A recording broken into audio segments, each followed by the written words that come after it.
Esa es nuestra oración, mis amados hermanos, que podamos escuchar las bellas palabras de vida, que el Señor nos dé ojos para ver, que nos dé oídos para oír, que nos conceda salvación, que nos conceda edificación, que nos conceda consagración, inclusive a la luz de su santa palabra.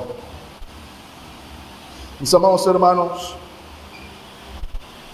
le damos las gracias al Señor por la oportunidad que nos da mientras estudiamos este precioso libro.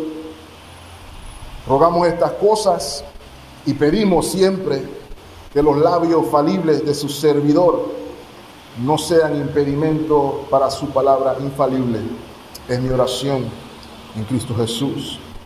Antes de iniciar también me gustaría reconocer en medio nuestro a la hermana Daisy, testimonio de la gracia del Señor aquí con nosotros en medio nuestro.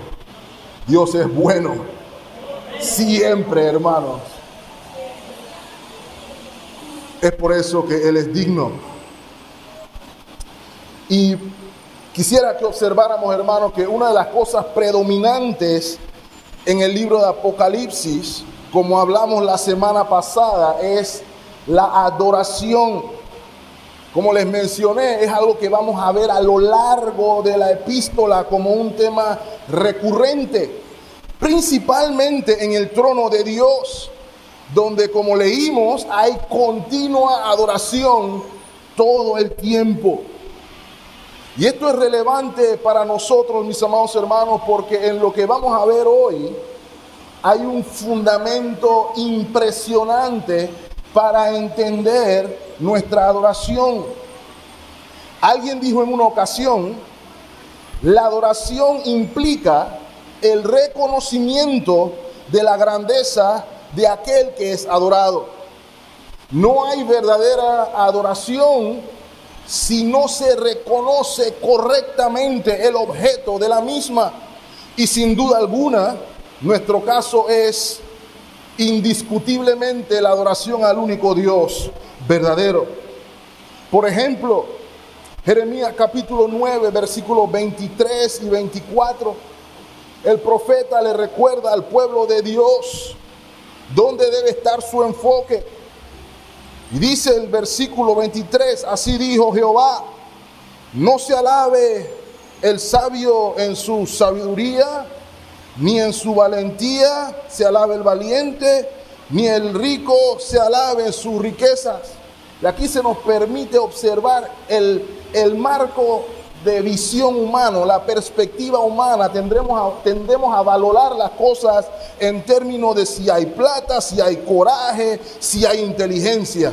Los que consideramos personas especiales son las personas que son reconocidas por su conocimiento académico, su intelectualidad, etcétera, etcétera, o por lo que tienen, o por su coraje.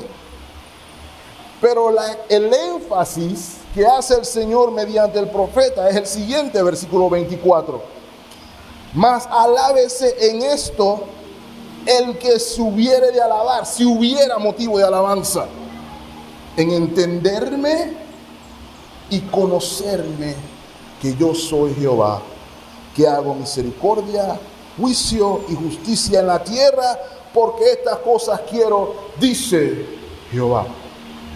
A veces nos preguntamos cuál es el propósito de la vida, cuál es el propósito de la existencia humana, y a veces nos complicamos, pero la respuesta es sencilla. Fuimos creados para glorificar a Dios y disfrutar de Él para siempre. Por ende, el propósito de nuestra existencia es conocer a Dios. Y ese es el tono que Juan nos comienza a trazar desde el principio de nuestro texto. Si se dieron cuenta, mis amados hermanos, la clave de la lectura leída la vamos a encontrar en la segunda parte del versículo 6. Y aquí es donde se planta la tesis o la premisa principal de esta mañana. Gracias, hermano, muy amable. Lo que leímos en el versículo 6 es que Jesucristo es digno de gloria e imperio por los siglos de los siglos, en virtud de quién Él es, de qué hizo y qué es lo que va a hacer. Y por eso quisimos titular el mensaje de esta mañana, mis amados hermanos, el Rey vencedor es digno de gloria. Y es mi intención esta mañana que podamos comprender, preguntarnos si mi adoración se fundamenta en el conocimiento de Él, o si como la mujer samaritana adoro lo que no conozco, o si tengo una distorsión de quién es Dios. Pasado el prólogo que vimos la semana pasada, donde se nos reveló tanto el tema, la fuente, el propósito de la profecía, junto con la bendición que se desprende de la misma, entramos en un saludo, entramos en lo que se conoce como una salutación. Recuerden, hermanos, hablamos la semana pasada en la introducción que el Apocalipsis reúne al menos 3 géneros literarios, o 2, dependiendo de la perspectiva que usted tenga. Pero es una epístola o una carta con un mensaje profético y visiones apocalípticas. Y como una epístola del Nuevo Testamento, esta sigue el formato de escritura de la época, el formato de carta grecorromano. Y si se dieron cuenta en la lectura, el formato es un poquito diferente al nuestro. Acá nuestras cartas comienzan con la fecha, la localidad, luego el saludo, ¿cierto? Colón, 12 de enero del 2025. Querido o querida fulana de tal, hacemos entonces el cuerpo de la carta, nos despedimos al final y firmamos. Se despide con cariño fulano de tal. Pero aquí vemos que el formato grecorromano es ligeramente diferente, ¿cierto? Se identifica al escritor, se identifican los destinatarios, hay un saludo formal. En esos días se acostumbraba a decir algo como saludos y salud. Saludos. Así se escribían las cartas en ese tiempo. Y entonces se entraba a lo que era el cuerpo y el contenido de la carta. Ejemplo, Hechos de los Apóstoles, capítulo 23, versículo 26. Hay un ejemplo cortito y sencillo. Claudio Lisias, al excelentísimo gobernador Félix, salud. ¿Ok? Este es el formato de la epístola de Apocalipsis. Versículo 4. Juan, a las 7 iglesias que están en Asia, gracia y paz a vosotros del que es, y que era, y que ha de venir. Ahí vamos viendo el patrón, ¿cierto? Y de los 7 espíritus que están delante de su trono. Quiero que lleguemos hasta ahí por ahora. ¿Ok? Inmediatamente, si se dan cuenta, se nos describe al autor. ¿Quién es el autor o quién redacta la epístola? Juan. Y ya vimos en el prólogo, mis amados hermanos, que la revelación de Jesucristo dada por Dios por medio de un ángel a Juan en virtud de su autoridad apostólica. ¿Lo recuerdan, mis amados hermanos? De hecho, Juan vivía en Éfeso, una de las ciudades del área y una de las iglesias a donde estaba dirigida particularmente la carta antes de que fuera desterrado a Patmos. Ahora recuerden, hermanos, Juan entonces está escribiendo en autoridad apostólica, la de los apóstoles de verdad. Siempre tengo que hacer ese disclaimer porque ahora se habla de autoridad apostólica de diversas maneras. La verdadera autoridad, la que implicaba inspiración autoritativa dentro de la iglesia local. ¿Ok? Si el hermano Eugene dice, a partir de mañana todos los hermanos tienen que venir en saco para adorar al Señor, nadie tiene que hacer caso a eso. Pero si el apóstol Pablo se le hubiera volteado un tornillo, que no es lo que pasó, y hubiera dicho, todo el mundo tiene que venir en saco los domingos, créanme hermano, toda la iglesia de Jesucristo en todos lados tendría que ir en saco. A ese nivel de autoridad me refiero, mis amados hermanos. Ahora, él era el encargado por Dios, no solo de escribir, sino de transmitir la profecía. Pero hay algo curioso aquí, hermanos. Se dieron cuenta que Juan solamente pone Juan a las 7 iglesias. Él no dice nada como Juan, el apóstol de Jesucristo, el discípulo amado, aquel que se recostó en el hombro del Señor en la última cena, el que fue el que cuidó a la madre del Señor, que el Señor personalmente se la encomendó. Ese Juan. Él no está diciendo nada de eso.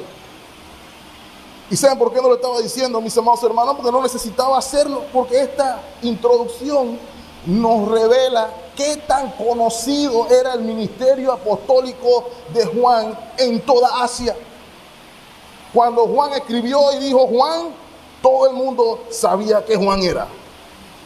Ni Juan Pérez, ni Juan Gaitán, Juan. Lo vemos, por ejemplo, en el versículo 9. Yo copartícipe con ustedes de su tribulación. Ese es el autor. A él debemos escuchar, porque él tiene el testimonio de haber conocido al Señor, de haber sido testigo del Señor, como todos los apóstoles. Segundo, siguiendo el formato, se nos presentan los destinatarios, las 7 iglesias de Asia. Las iglesias descritas por nombre las veremos más adelante, la próxima semana, para ser específico. Estas iglesias estaban ubicadas en la región que se conoce hoy como Turquía. Y les anticipo, hermanos, desde ya que el contexto particular de cada una de las iglesias la vamos a ver personalmente cuando las estemos viendo a partir del capítulo 2. Así que no se desespere. Sin embargo, lo más relevante para nosotros hoy es la cantidad de iglesias a las que se les escribe. 7. Y eso es relevante porque ya les mencioné, hermanos, que en Asia no habían solamente 7 iglesias. Estaban, por ejemplo, la iglesia de Troas, que no se menciona aquí, la iglesia de Colosa, que tampoco se menciona aquí, la iglesia de Hierápolis, que tampoco se menciona aquí. ¿Por qué 7 entonces? Y no todas. Porque lo que debemos recordar aquí, observar, es el valor simbólico del número. Recuerden lo que dijimos en la introducción, el número 7 es un número simbólico de perfección, de integridad, de algo completo, algo pleno. Ese es lo que significa el número 7 en Apocalipsis. Por ende, hay 2 aspectos de estas cartas. Sí, por un lado, hay 7 mensajes específicos a 7 iglesias. Pero ese mensaje específico a las 7 iglesias aquí mencionadas se aplica a todas las iglesias del mundo, en todas las épocas y en todas las circunstancias y en todos los contextos. De modo que, como el resto de la escritura, la aplicación no solamente se restringe a ese periodo, sino que los creyentes, inclusive los del siglo XXI, también pueden ser instruidos por la misma. ¿Ok? Entonces, si se dieron cuenta hasta aquí, todo es idéntico, ¿verdad?, al encabezado de la carta grecorromana de la época. Sin embargo, nos dimos cuenta que en el saludo se da una pequeña variación. Juan no dice salud, Juan no dice saludos. De hecho, estaba tratando de recordar cuántas cartas de los apóstoles comienzan con salud o saludos. Y noten, hermanos, no es porque haya algo malo en desearle salud a alguien, sino que entiendo que el énfasis es que hay algo más valioso que la salud. Y aquí es donde vemos el famoso saludo apostólico o el saludo cristiano, que es diferente al convencional. ¿Lo ven ahí? Gracia y paz a ustedes de Dios, en resumidas cuentas. Gracia y paz a ustedes de la divinidad. El saludo a la iglesia llevaba un saludo o conllevaba un saludo no solamente del apóstol, sino un saludo de Dios mismo para la iglesia. Y no deje pasar eso por alto, mis amados hermanos, porque el carácter del libro se nos está dando en estas primeras partes. El carácter del libro se está viendo en el saludo. Si usted ha leído un libro de los largos, y si no le gusta leer, peor, y usted ve que el libro tiene agradecimiento, prefacio, prólogo, introducción, la mayoría lo que hacemos es, bueno, ok, capítulo 1, arrancamos. Y yo sé que la mayoría lo hacemos, pero si lo hacemos, nos estamos perdiendo la perspectiva, el corazón del autor, que algo nos quería decir cuando lo puso en el libro. Si no, no lo hubiera puesto. Él quería que usted supiera lo que está allí. Y lo pasa lo mismo con Apocalipsis. La mayoría de nosotros, este capítulo 1, por donde yo voy, es cuando el pastor va a llegar a la bestia, cuando el pastor va a llegar a los jinetes, cuando el pastor va a llegar al asunto del anticristo. Pero la premisa, mis amados hermanos, es que podamos comprender que hay algo que se le quiere transmitir a la iglesia. El hecho de que nos saltemos al capítulo 2, 3 y 4 de Apocalipsis es lo que particularmente nos da ese ambiente de temor y resquemor por el libro sombrío, oscuro que vemos, porque no leemos la primera parte de la carta. Porque, mis amados hermanos, lejos de que la carta nos meta o nos entregue al temor, lo que la carta está haciendo para los creyentes es afirmarlos en la gracia benevolente del Señor. Ellos no parten desde el temor, sino que parten desde la gracia y de la paz de Dios. Ese saludo de gracia y paz, mis amados hermanos, cumple el propósito de revelarnos a todos los creyentes tanto el medio por el cual somos salvos y la finalidad de nuestra salvación. Es desde esa perspectiva que Juan escribe a las 7 iglesias. Por ejemplo, la palabra gracia, sabemos todos, mis amados hermanos, que es representativa o significa el favor misericordioso de Dios, el trato favorable de Dios a personas que no lo merecen. Esa es la idea del término gracia. Y el término paz, shalom en el hebreo, tiene la idea de prosperidad, tranquilidad que viene de la comunión con Dios. Esa prosperidad y tranquilidad no se separa de la comunión con Dios. Eso es lo que significa el saludo, hermanos. Gracia y paz de Dios. Efesios 2, capítulo 8, nos recuerda, ¿cierto? Porque por gracia sois salvos por medio de la fe, y esto no de vosotros, pues es don de Dios. No hay gracia fuera de Dios. Versículo 9. No por obras, para que nadie se gloríe. Romanos capítulo 5, versículo 1, nos dice: justificados pues por la fe, tenemos ¿qué cosa? Paz para con Dios por medio de nuestro Señor Jesucristo. Por ende, mis amados hermanos, no hay un mejor saludo, no hay un mejor deseo para una persona que la gracia y la paz de Dios. Y eso es lo que vemos en el saludo apostólico, mis amados hermanos. Ahora, lo siguiente que observamos aquí es carácter trinitario del saludo. Es un saludo trinitario. Y los cristianos no somos trinitarios porque se nos ocurrió, porque lo inventamos, sino porque la Escritura misma hace la distinción dentro de la divinidad. Como dice nuestra confesión de fe, el Señor nuestro Dios es un Dios único, vivo y verdadero, cuya subsistencia está en Él mismo y es de Él mismo, infinito en todo su ser y perfección, cuya esencia no puede ser ni comprendida por nadie, sino por Él mismo. Es espíritu purísimo, invisible, sin cuerpo, miembros o pasiones, el único que tiene inmortalidad y que habita en la luz inaccesible.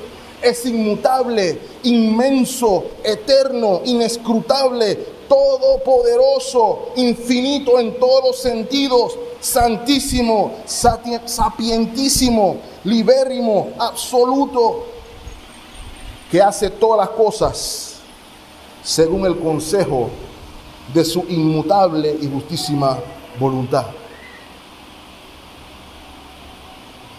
¿Con qué propósito? Para su propia gloria. No termina ahí. Ese Dios trino que adoramos es amantísimo, benigno, misericordioso, longánimo, abundante en bondad y verdad, perdonando la iniquidad, la transgresión y el pecado, galardonador de los que le buscan con diligencia y sobre todo justísimo y terrible en sus juicios, que odia todo pecado y que de ninguna manera dará por inocente al culpable. Ese es el Dios. Ahora, anotar aquí, en la divinidad infinita, hay tres subsistencias, ¿cierto? Padre, Hijo y Espíritu Santo, igual de una sustancia, un solo poder, una sola eternidad, que debemos recordar también, mis amados hermanos. ¿Por qué digo esto, mis amados hermanos? Es la Santísima Trinidad la que está extendiendo el saludo formal a la iglesia en general. Qué gran bendición es pensar que no solamente los hermanos de Asia o lo de las 7 iglesias, sino al Señor darle la visión a Juan de la revelación de Jesucristo, lo tenía a usted y a mí en mente. Usted está en la mente del Dios Todopoderoso, es lo que vemos aquí, mis amados hermanos. Ahora, usted dirá, bueno, yo no veo ahí la palabra Padre, Hijo, ni Espíritu Santo. Y es obvio, es válida la observación. Pero vamos a hacer el mejor esfuerzo, si me sigue, para que se lo mostremos allí.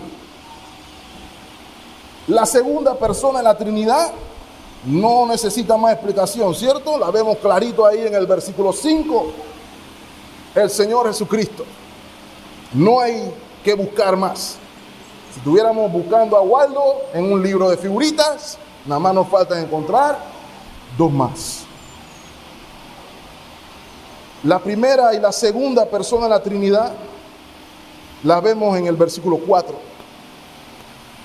La referencia a Dios el Padre la encontramos en la referencia hebrea del que es y que era y que ha de venir.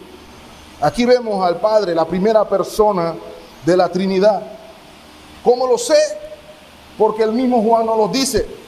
¿Recuerdan en la introducción dijimos que las palabras nos las tiene que explicar Juan? Y si no nos las explica Juan, yo no las invento, nos vamos al Antiguo Testamento. Pero aquí nos lo explica Juan. Por ejemplo, vayamos al capítulo 4, versículo 2. Y al instante yo estaba en el Espíritu, Juan, y he aquí un trono establecido en el cielo, y en el trono uno sentado. Y el aspecto del que estaba sentado era semejante a piedra de jaspe y de coralina, y había alrededor del trono un arco iris semejante en aspecto a la esmeralda. Ahora, adelántese al versículo 4 para ver con más detalle el versículo, o quién es el que está sentado en el trono. Y los 4 seres vivientes, versículo 8, tenían cada uno 6 alas, y alrededor y por dentro estaban llenos de ojos, y no cesaban de día y de noche de decir: Santo, Santo, Santo es el Señor Dios Todopoderoso. Note, el que es, el que era y el que ha de venir. ¿Ok? ¿Quién es el que es y que era? ¿Quién es el que era, que es y que ha de venir? El que está sentado en el trono. ¿Ok? Adelántese entonces al capítulo 5, versículo 1. Y vi en la mano derecha de quién, del que estaba sentado en el trono, un libro escrito por dentro y por fuera y sellado con 7 sellos. Versículo 6. Y miré y vi en medio del trono y de los 4 seres vivientes y en medio de los ancianos estaba en pie, ¿quién? Un cordero como inmolado, que tenía 7 cuernos y 7 ojos. No traten de dibujar al Señor así, por favor. Los cuales son los 7 espíritus de Dios enviados por toda la tierra.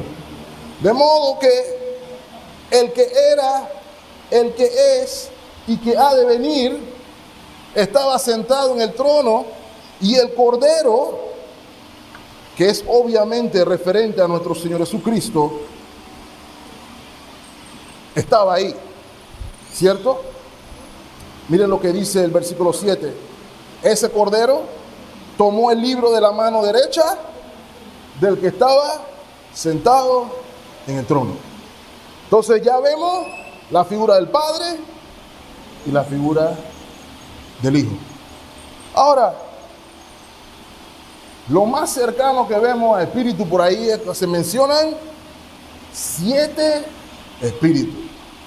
Y ahí los teólogos se ponen a pelear. No, esos 7 espíritus eran ángeles, esos 7 espíritus se referían a la majestad de Dios, etcétera, etcétera, etcétera. Pero recordemos lo que hablamos, mis amados hermanos. Ese número 7 significa plenitud. Y aquí hace referencia a plenitud del Espíritu, o plenitud, o el Espíritu Santo pleno. Es lo que se debe entender allí. Esa es la referencia. Pero pastor, Juan no lo explica ahí. Bueno, ¿qué dijimos? Si Juan no lo explica, veamos qué dice la Escritura.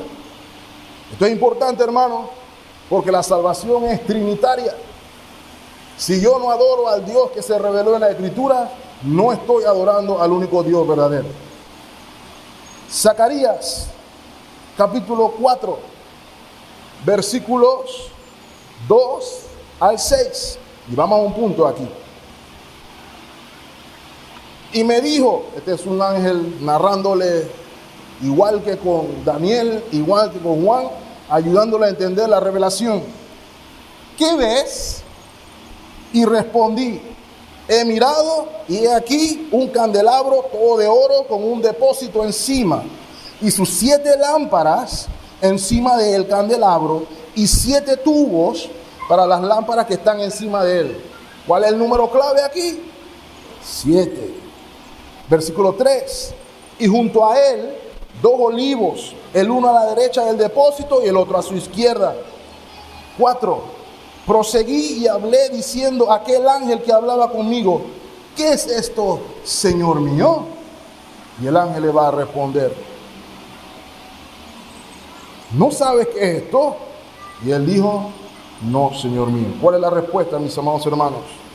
Entonces respondió y me habló diciendo, esta es la palabra de Jehová a Zorobabel, que dice, no con ejército ni con fuerza, sino con mi espíritu, ha dicho Jehová de los ejércitos.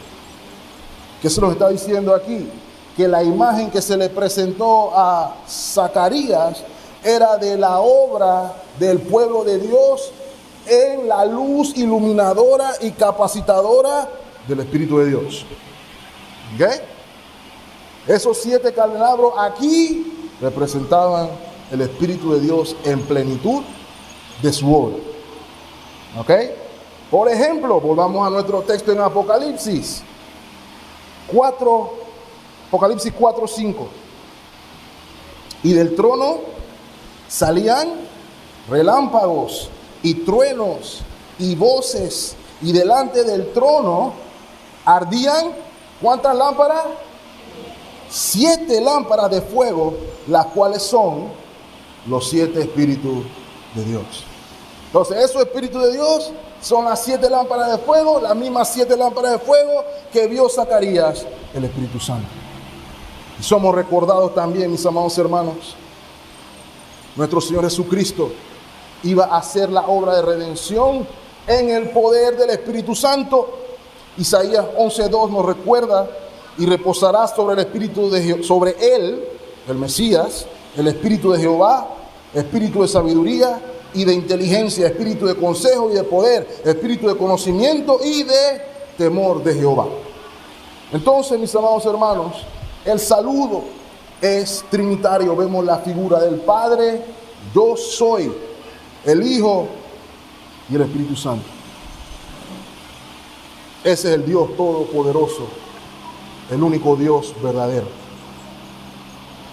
Ahora, hermanos, como ya mencioné, ese saludo trinitario del Todopoderoso, del Eterno y del Soberano, importante entender esto, se extiende y derrama gracia y paz a todo su pueblo. Eso es lo que nos está diciendo Juan. Ahora, creo que es importante que notemos que el saludo trinitario no está en el orden que acostumbramos a entender el saludo trinitario, ¿cierto? Por lo general decimos el nombre del Padre, del Hijo y del Espíritu Santo. Pero aquí vemos que se nos menciona el Padre, el Espíritu Santo y después a nuestro Señor Jesucristo. Ahora, no creemos que eso está hecho al azar, no creemos que eso es algo arbitrario, porque Dios inspiró cada una de las palabras que están en su Santa Escritura. Hay algo que se nos quiere decir aquí y se nos quiere dar conexión al énfasis, al tema de la revelación. El Apocalipsis es la revelación de Jesucristo. El énfasis está en la segunda persona de la Trinidad y se va a describir su persona y su obra a partir del versículo 5. Por eso se rompe momentáneamente el orden de la proclamación trinitaria. ¿Okay? Y recuerden cuál es la tesis. Jesucristo es digno de gloria e imperio eterno en virtud de quién es, qué hizo y qué hará. Ahora, hermanos, voy a dedicar los minutos que nos quedan para que veamos entonces por qué Él es digno. Lo primero es evidente, ¿cierto? ¿Quién es? ¿Quién es? Miren lo que se nos dice aquí, versículo 5 de nuestro texto. Y de Jesucristo, el testigo fiel, el primogénito de los muertos y el soberano de los reyes de la tierra. Y lo primero que debemos reconocer aquí, mis amados hermanos, antes de ir desmenuzando las descripciones que nos da Juan, es que Jesucristo es digno de gloria e imperio porque es Dios. Porque es Dios. Lo que se desprende inmediatamente del saludo trinitario. Ya eso es suficiente para que Él sea digno. Así que todas estas denominaciones o grupos que dicen, no, ese no puede ser el Hijo de Dios, que Dios no tiene hijo y todo lo demás, problema. Porque Él es Dios. Y como Dios, debe ser adorado. Cuando cantamos la doxología, hermano, cantad al trino y uno Dios, sus alabanzas entonad, su eterna gloria proclamar. Son el mismo en esencia, por ende la adoración es la misma a todas las personas de la Trinidad. De hecho, la tercera persona de la Trinidad revela la divinidad de la segunda persona de la Trinidad. Porque nadie puede decir Jesucristo es el Señor si no es por el Espíritu de Dios. Por ende, mis amados hermanos, Jesucristo es Dios y por ende es digno de ser adorado. Ahora, si eso no le parece suficiente, ya debería ser suficiente, es precisamente el problema. El hecho de que el nombre Dios esté junto con algo implica que ya eso es suficiente para hacerlo digno de adoración. Pero para nosotros los creyentes, y particularmente a la luz de lo que vivieron o lo que estaban experimentando las iglesias en Asia, el motivo de adoración es aún superior en virtud de los otros atributos que se le añaden aquí. Por ejemplo, Juan nos lo describe como el testigo fiel. Juan describe al Señor Jesucristo como nuestro testigo fiel.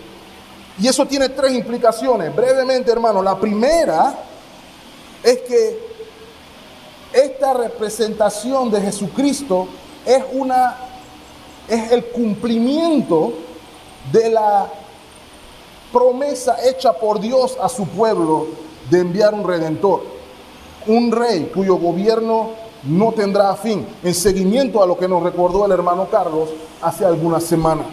Ese pacto con David encuentra cumplimiento fidedigno en Jesucristo. Acompáñenme, por ejemplo, al Salmo 89.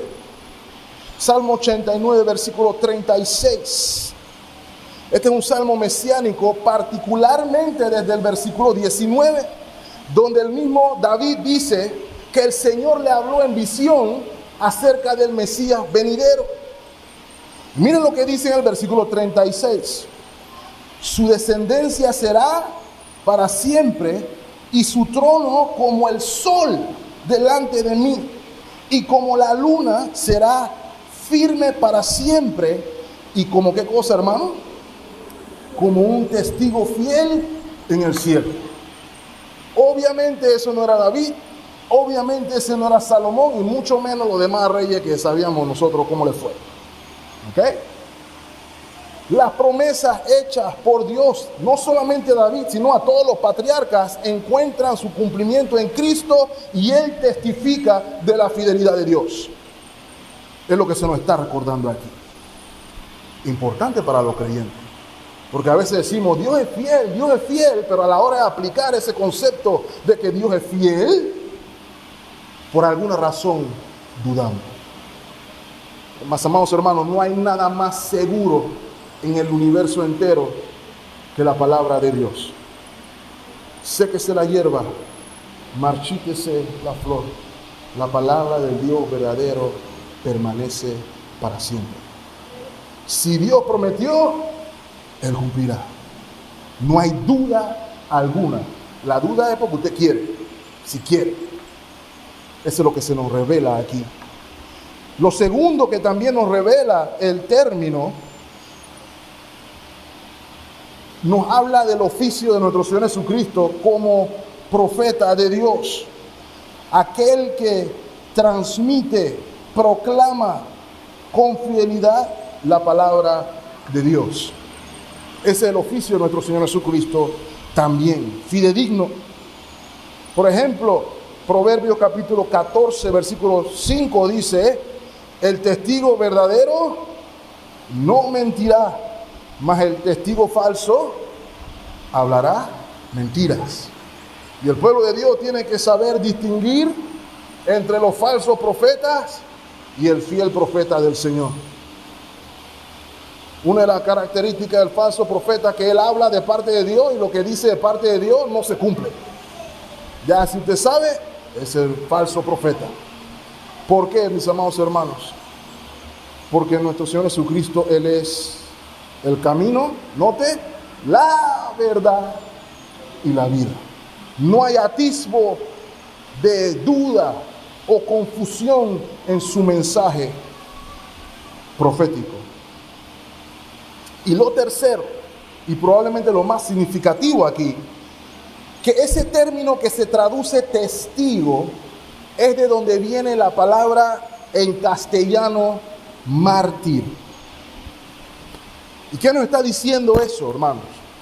Que el testimonio de nuestro Señor Jesucristo hasta la muerte iba a ser un testimonio o la revelación del patrón al cual la iglesia estaba sujeta a seguir. Si Cristo fue obediente a Dios hasta la muerte, si Cristo fue fiel testigo de Dios hasta la muerte, la iglesia de Dios también debe ser fiel testigo de Dios hasta la muerte. Esa es la premisa. Y noten, mis amados hermanos, nuestro Señor Jesucristo, por obediencia al Padre, encontró desprecio, maltrato y, en su caso particular, la muerte. Y en el contexto de la iglesia en Asia, había desprecio, había maltrato y a veces inclusive la muerte. Por eso, mis amados hermanos, el mensaje de Apocalipsis es contracultural, ¿cierto? Porque a nosotros nos dijeron por alguna razón que nosotros andamos bendecidos y en victoria y por ende somos cabeza y no cola y todo el mundo tiene que hacer lo que yo quiero y andamos declarando y atando porque yo soy hijo del rey y ese tipo de cosas. Pero alguien no le mandó el memo a los creyentes del primer siglo, parece. Porque ellos estaban lidiando con lo mismo que lidió nuestro Señor Jesucristo. Y el llamado a los testigos, eso es lo que estamos aprendiendo en Hechos, ¿cierto? Y me seréis testigos en Jerusalén, Samaria, Judea y hasta lo último de la tierra. ¿Y qué se le pide a los testigos, mis amados hermanos? Ser hallados fieles. Así que se nos llama aquí a ser testigos fieles. ¿Saben, mis amados hermanos, que la prueba allá en esos momentos de quién era de Dios y quién no era cuando te mandaban a llamar el imperio? Nos dicen por aquí que tú eres cristiano. ¿Qué significa eso? Y ahí en ese momento algunos decían, bueno, yo no, eso fue mentira. Mi esposa me lavó el cerebro con unas cuestiones de un señor que vino del cielo. Yo realmente nunca lo entendí, pero para llevar la buena con ella yo le hice caso. Eso es lo que estaba sucediendo en ese momento. Gente que decía que era cristiana, cuando le ponían un revólver o una espada en el cuello, decían, no, yo no creo en ningún Jesús. César es Dios. Pero eso también está pasando hoy. Eso también sucede hoy. Díganle el mensaje de cabeza y no cola a los cristianos que están en Nigeria y Boko Haram le está cortando la cabeza allá. Díganle eso. Díganle eso a la pareja de pastores en Colombia que le hicieron una amenaza y ellos dijeron que no y bueno, lo mataron. Por testimonio de la verdad. Pero el testigo fiel nos llama a nosotros a ser testigos fieles. Eso fue lo que se le dijo a la iglesia en Esmirna, ¿cierto? Sé fiel hasta la muerte y yo te daré la corona de vida.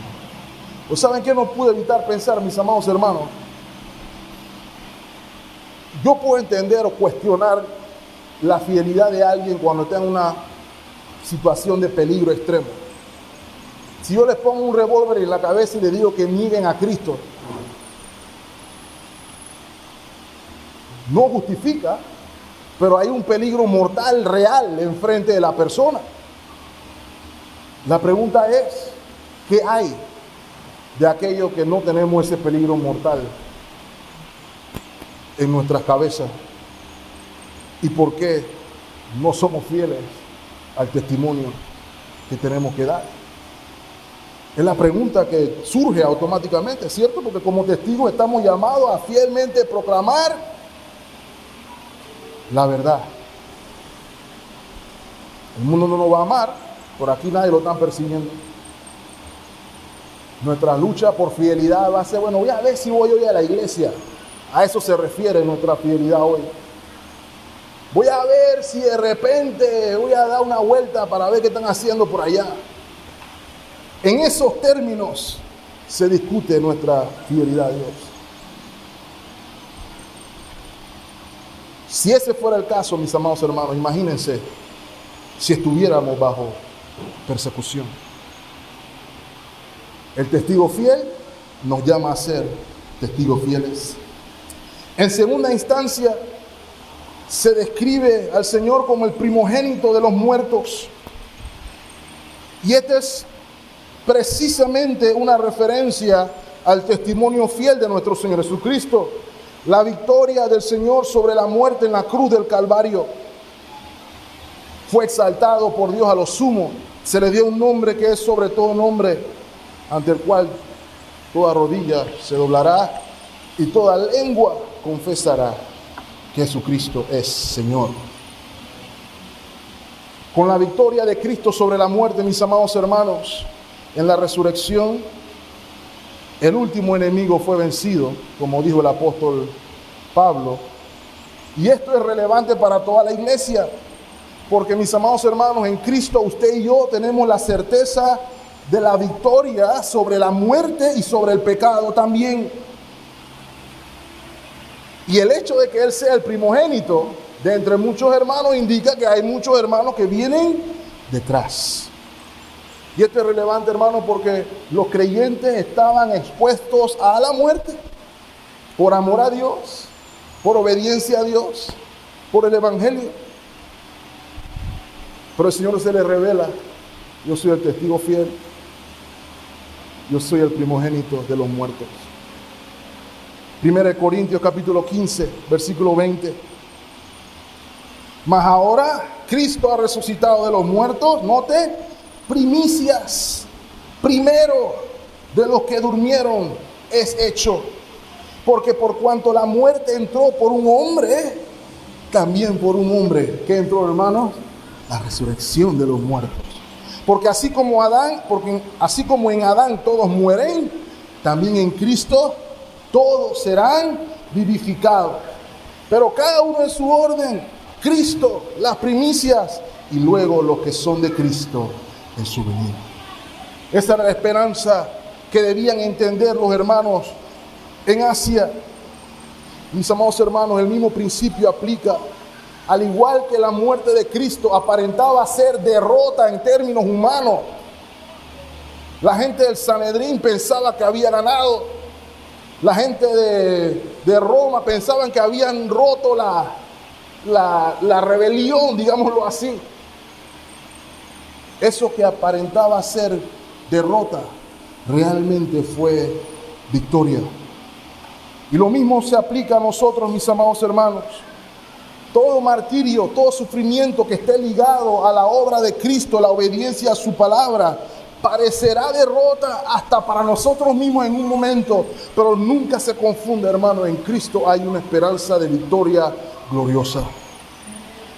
Somos más que vencedores en Cristo, que nos amó primero. Eso no se refiere a que soy vencedor en el juego del Barça, o que Cristo me hace ganador de la lotería o de lo que sea. Vencedor en todo el sentido íntegro de la palabra. Eso es lo que se nos está diciendo aquí. Y lo vamos a ver en todo su esplendor, en su retorno glorioso. ¿Cuál es el último adjetivo, mis amados hermanos?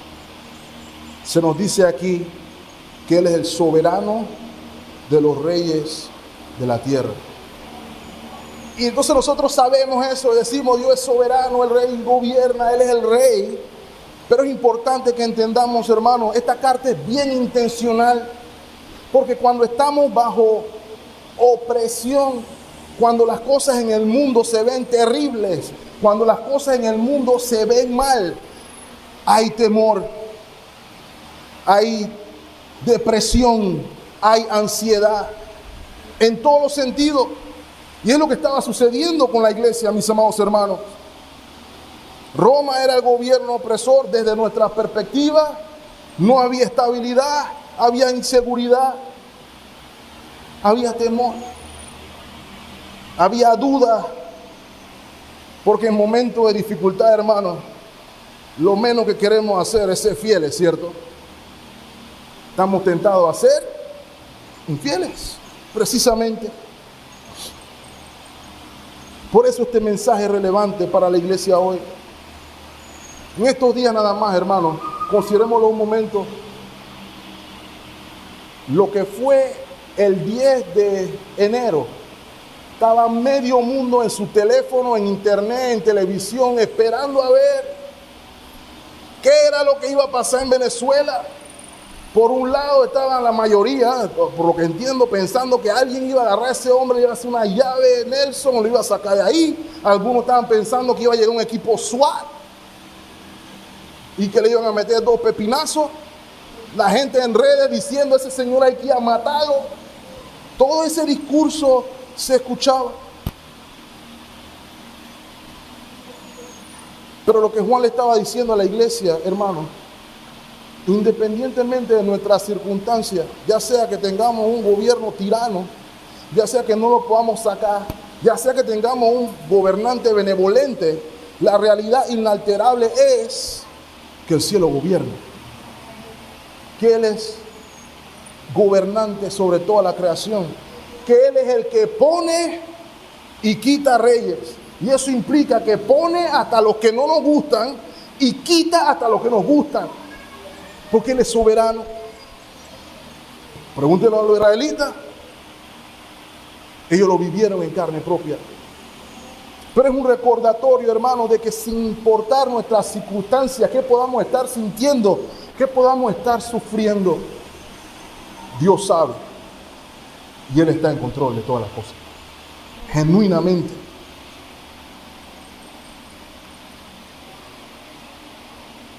Cristo gobierna, debe darnos alegría. Quiero que veamos también, hermanos, brevemente qué fue lo que Él hizo entonces.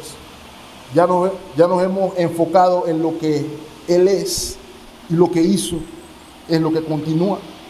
Versículos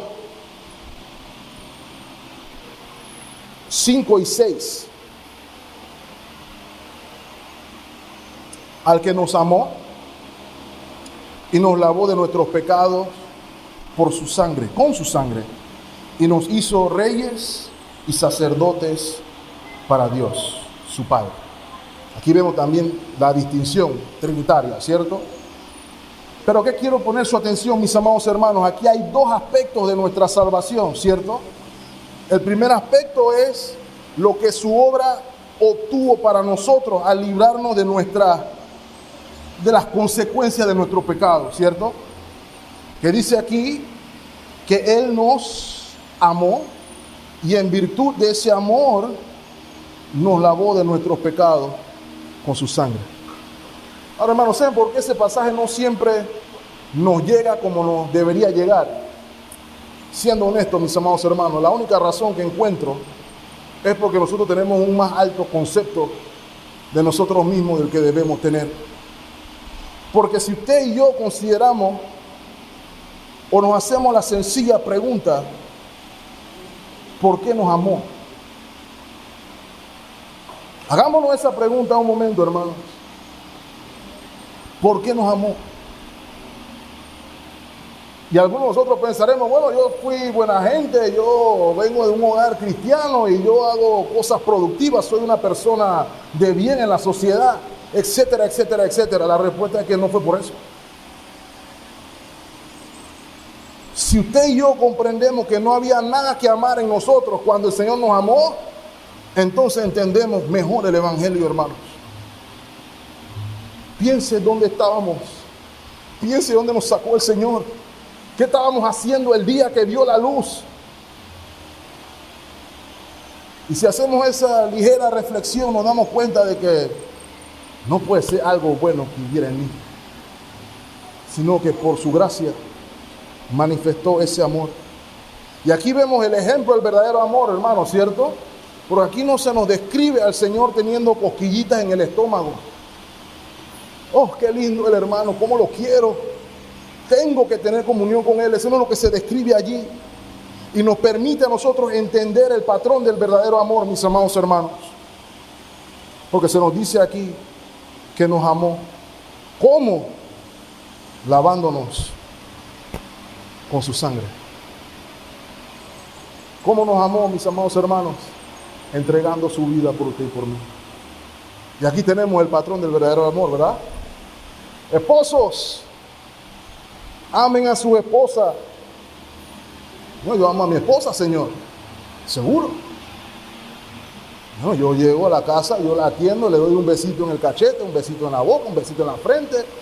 Yo traigo las cosas del supermercado, yo pago la luz, el agua, todo, le pongo un techo sobre su cabeza, yo la amo. Bueno, dice Pablo, muy bonito, pero ámala como Cristo amó a la iglesia. ¿Y como Cristo amó a la iglesia? Entregando su vida por ella. Ahí está la diferencia. Ninguno tiene más amor que poner su vida por aquello que ama, por sus amigos. Eso fue lo que hizo nuestro Señor. Y particularmente poner su vida por alguien que lo despreciaba. Para que le pongamos un poquito más de sazón a ese punto, mis amados hermanos. Lo segundo, que lo que hizo el Señor con su preciosa sangre, no solamente librarnos de las consecuencias del pecado, sino que nos eleva a comunión con Dios. Plena y completa. Hebreos capítulo 10, versículo 19. Así que, hermanos, teniendo libertad para entrar en el lugar santísimo por la sangre de Jesucristo, por el camino nuevo y vivo que Él nos abrió a través del velo, esto es, de su carne, y teniendo un gran sacerdote sobre la casa de Dios, nos dice: acerquémonos con corazón sincero, en plena certidumbre de fe, purificados los corazones de mala conciencia y lavados los cuerpos con agua pura. En Cristo Jesús, mis amados hermanos, el propósito de la humanidad pervertido por la caída es restaurado y podemos entonces tener comunión con Él. Completa y plena. ¿Tiene comunión con Dios? Es la pregunta que hago. ¿Tiene relación con el testigo fiel? ¿Con el primogénito de los muertos? ¿Con el soberano de la tierra? Y cuando entendemos quién es y qué hizo, hermano, cuando conocemos verdaderamente a Dios, no hay otra respuesta que no sea la adoración. Y por eso vemos entonces la doxología del apóstol Juan al final del versículo 6, ¿cierto? A Él sea la gloria e imperio por los siglos de los siglos. Amén. Eso proviene, ese deseo espontáneo procede del reconocimiento de quién es y qué hizo. Y finalmente, hermanos, se nos muestra lo que hará, porque el Señor todavía está en acción. Juan se le permite ver aquello o ser testigo de aquello que aconteció, como leímos en el versículo 2, y lo que sigue por acontecer hasta la consumación de todas las cosas. Miren lo que dice el versículo 7. He aquí, sepan, Él viene con las nubes y todo ojo les verá, y los que los traspasaron y todos los linajes de la tierra harán lamentación por Él. Sí, amén. Versículo 8, yo soy el alfa y la omega, principio y fin, dice el Señor, el que es y que era y que ha de venir, el Todopoderoso. El inicio del saludo y el final del saludo encapsulan, mis amados hermanos, toda la historia de la redención consumada en la obra del Dios Trino, Padre, Hijo y Espíritu Santo, obrando para la redención de un pueblo para Él. ¿Cuál es la premisa, hermanos? Primero, Él volverá. Esa era la anticipación, no la anticipación, la anticipación de la iglesia. ¿Se acuerdan, hermanos, cuando compartíamos entre nosotros cuál era el saludo de la iglesia en la edad primitiva? Cristo viene. Ese sentido de vida en expectativa, y probablemente no es obligatorio que usted y yo nos estemos gritando Maranata, pero el punto es comprender si nos estamos exhortando los unos a los otros a recordar que Cristo viene. Ese es el punto. Aquellos que son objeto de la gracia y la paz de Dios anticipan la venida del Señor con alegría. Y la pregunta es, ¿la anticipas con alegría o la ves con dolor? Porque para el creyente no solamente significa el gozo de la comunión plena con Dios, sino que significa el fin de la lucha con el pecado, el fin del sufrimiento, el fin del maltrato, el fin de la opresión. Y no solamente significa que llegarán a su fin, sino que el Señor cobrará venganza y vindicación por cada uno de ellos. Me llamó la atención, ya para el final del libro, no tengo la cita aquí, pero me llamó la atención que al final del libro el Señor revela en su visión y le dice a Juan: he aquí, yo vengo pronto. El que es injusto sea injusto, el que anda en iniquidad siga en iniquidad, el que es santo se santifique más.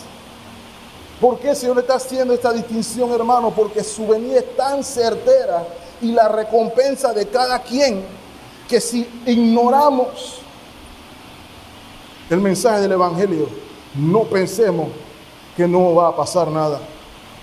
Y que si abrazamos el mensaje del Evangelio, no desmayemos, porque del Señor es la recompensa.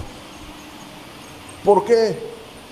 Porque Él es el alfa y la omega, el principio y el fin, el autor y el consumador de todas las cosas.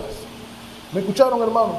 No el diablo, no ningún ser humano, no ningún presidente. El autor y consumador de todas las cosas, el que tiene el destino de su vida en sus manos, es el Dios Todopoderoso, el que es, el que era y el que ha de venir. Por ende, ya me callo, nuestra adoración verdaderamente, hermanos, radica en el conocimiento del único Dios verdadero. Y puede ser que digamos que lo conocemos, pero conocerlo conlleva implicaciones. Que entendamos que si adoramos al Señor, al alfa y al omega, al principio y al final, no es solamente cantar, lo cual es parte de la adoración. Usted sabe que me encanta la canción, hermano, pero eso no es toda la adoración. Les cuento como testimonio, una hermana de la iglesia a la que asistía en mi juventud tenía una declaración que los jóvenes odiábamos, pero que ahora que estamos grandes la entendemos y está llena de verdad. Porque la señora nos decía: ustedes los jóvenes piensan que porque cantan bonito todo es cantar y cantar y cantar, y eso a los jóvenes nos daba. Pero ella tenía razón, porque algunos de los que cantaban y cantaban y cantaban, que están en mi generación, ya no cantan más. Y si están cantando, no están cantando ni al alfa ni al omega. Ni al alfa ni al omega, hermano. Pensamos que eso es todo. Pero la adoración real radica, la alabanza, sin duda, el canto, sin duda, pero también implica la obediencia, el servicio y dependencia a Él. ¿Por qué lo llamamos Señor si no queremos hacer lo que Él dice? ¿Por qué nos llenamos la boca diciendo alfa y omega y todo esto y no queremos seguir su enseñanza y su guianza? ¿De qué sirve? ¿De qué sirve que lo llamamos alfa y omega y no queremos servirlo? ¿De qué sirve? ¿De qué sirve que sepamos que es el alfa y la omega y no confiemos en Él? No sirve de nada. Pero aunque usted no lo crea, Él es. Desde el principio y por la eternidad, Él es. Y usted puede disfrutar de comunión plena con Él si lo conoce. Y esa es la pregunta. Eso es lo que nos quiere revelar Juan. Si lo conocemos o no. Y si lo conocemos, hermanos, vivamos con la esperanza que vivieron los hermanos. Vivamos con la fe y en la dependencia que vivieron los hermanos. Porque Él gobierna. El Señor les bendiga ricamente, hermanos. Oremos. Amado Señor, gracias por tu palabra. Gracias por lo que has hecho por nosotros. Gracias porque nos amaste. Gracias porque derramaste tu sangre por nosotros, para hacernos reyes y sacerdotes, para que podamos proclamar las virtudes de aquel que nos llamó de las tinieblas a su luz admirable. Gracias, Señor, porque nos recuerdas que aun cuando nuestras circunstancias no sean las que nos gusten o las más favorables, lo importante es que tú estás con nosotros. Lo importante es nuestra relación contigo y que en ti tenemos esperanza. Ayúdanos a depender de ti, te pedimos. Ayúdanos a reconocer quién eres y que podamos seguirte en obediencia, en servicio, en virtud de que conocemos tu obra en medio nuestro.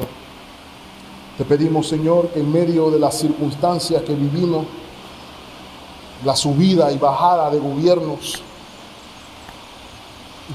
tiránicos y no tiránicos, que podamos encontrar en medio de todo la misma esperanza que los creyentes en Asia, saber que tú estás sentado en tu trono y que no hay nadie que te pueda quitar de allí. Que podamos vivir conforme a la revelación del Evangelio para gloria de Dios Padre, es nuestra oración. Si hay alguien aquí, Señor, te pedimos que no te conoce, que tú puedas, Señor, revelarte a Él con luz potente y gloriosa, y que pueda acercarte a ti en arrepentimiento y fe y disfrutar de la misma comunión que el resto del cuerpo disfruta. Esa es nuestra oración. En Cristo Jesús lo pedimos todo. Amén. Amén.